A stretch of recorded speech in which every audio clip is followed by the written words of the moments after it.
This video is best viewed in full screen mode, and on YouTube that's this icon right here.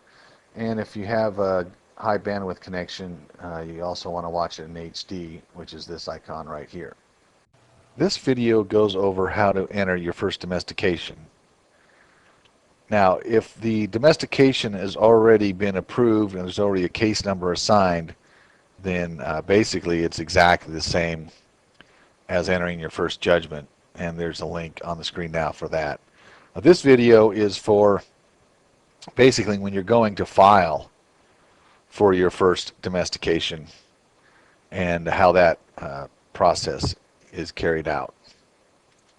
So you go over here, your domestication tab, and just copy the information over.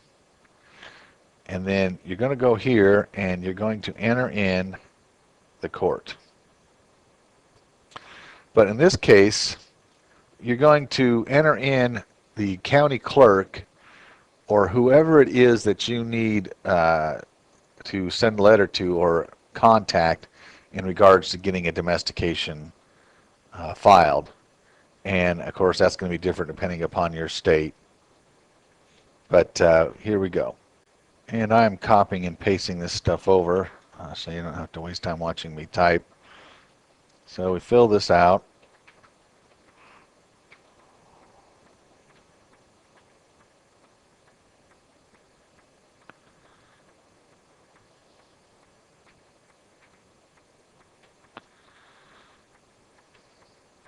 And then we save it and we say use selected court.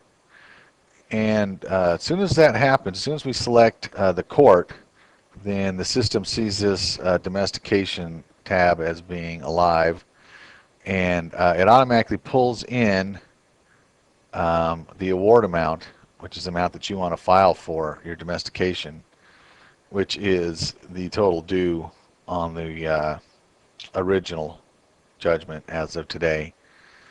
If you need to alter that for some reason, you can, but it defaults to the amount from the original judgment.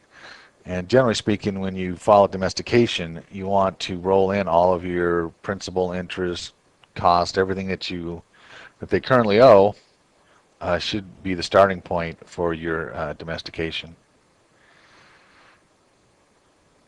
All right, and then over here, you want to put in your judgment date. The date that you're filing with the clerk.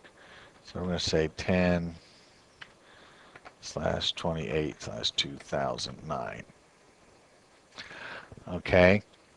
So, and then over here under type, you want to select domestication filed. All right. So at this point, you're pretty much good to go on entering in your first domestication. And so you can use this information here for any forms or anything you need to mail out.